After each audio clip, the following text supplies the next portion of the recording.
Most Americans have encountered marijuana at least once in their life, whether using or not. Being an illegal drug, many are quick to make assumptions about cannabis without taking the time to learn more about it, writing it off as just another drug. Beginning with the 1996 Proposition 215 being passed in California, which legalizes the use of medical marijuana, the thought of legalization quickly stormed the public in a more solemn way than previously. After more than a decade since Proposition 215, the marijuana legalization effort is still churning. As activists continue to push the matter politically, many voters are now having to vote on various amendments concerning marijuana laws and regulations, either for recreational or medical use. Having to one day cast your own vote on the issue, it is important to know the facts about this popular plant that has millions talking.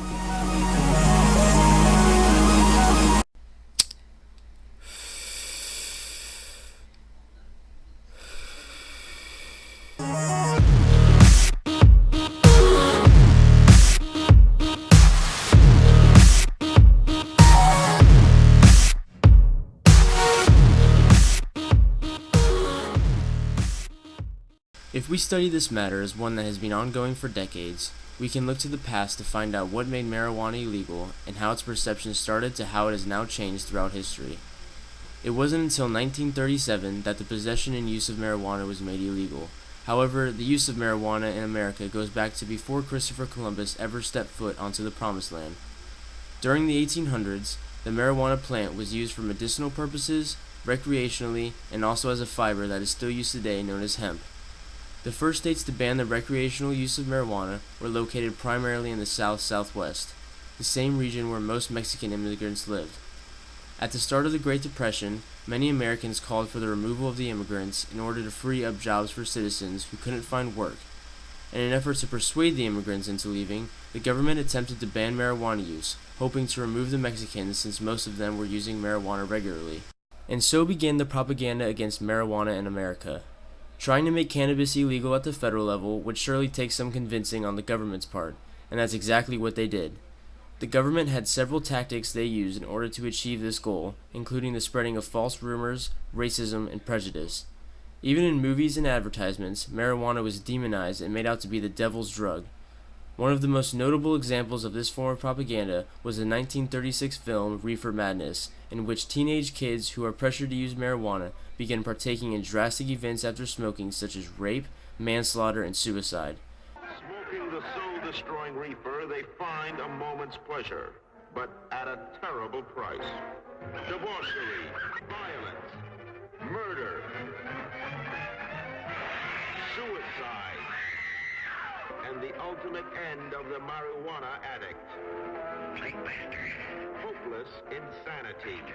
The government also placed marijuana in the Schedule I controlled substances alongside drugs such as LSD, heroin, and ecstasy. These various forms of propaganda made many Americans agree with the government, resulting in an overwhelming amount of people in favor of banning marijuana. In 1937, Congress passed the Marijuana Tax Stamp Act, requiring anyone possessing marijuana to also have a tax stamp. In order to receive a tax stamp, though, you needed to physically possess the marijuana. This is where the act gets complicated. Having the marijuana without a tax stamp made you guilty of a felony, and since you needed the cannabis to receive a stamp, you were guilty of a felony and subject to 5 years in prison. Conceptually, this made marijuana illegal, but it was later found that this act was unconstitutional because it made the person incriminate themselves. Nevertheless, though, just months after this finding, the Controlled Substance Act of 1970 was quickly signed into action, keeping marijuana illegal.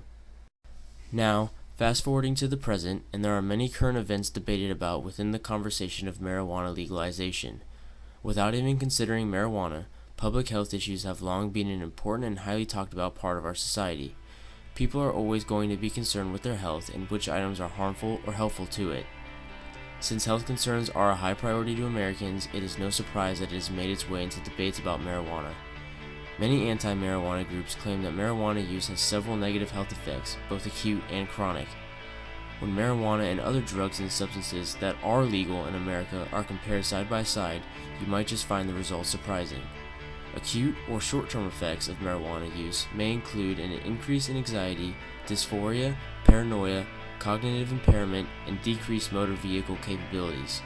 Chronic or long-term health issues of marijuana include respiratory disease if the cannabis is smoked, subtle forms of cognitive impairment such as memory loss, an increase in the risk of aerodigestive cancers, a decline in occupational performance, and a development of cannabis dependence.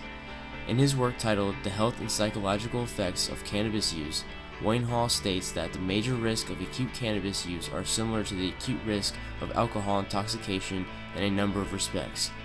In his same work, Hall explains that both substances impair cognitive function and driving abilities. Whether you are drunk or high, you can't drive a car and you are more likely to be involved with risky behavior. An important note, however, is that in large doses, alcohol has the ability to cause death to the user. As for chronic issues are concerned, it is a very similar comparison. If smoked, marijuana use has been found to increase the risk of respiratory diseases such as lung cancer.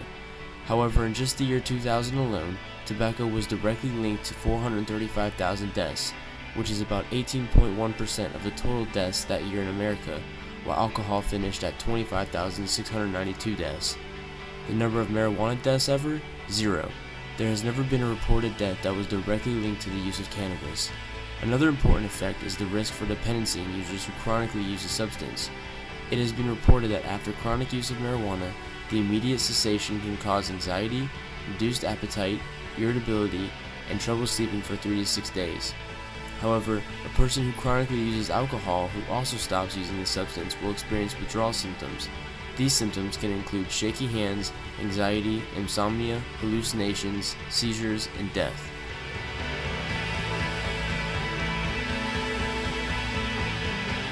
However, this is not an issue about which drug, legal or not, is better or worse for you. This is an ongoing discussion that is decades into the making and will most likely continue on for some time. Come voting day, whether you vote for or against the marijuana legalization, it is vital that you take the time to look into each side and make a decision based off of the facts. You have the power to speak for yourself and let your opinions be heard. Make them educated.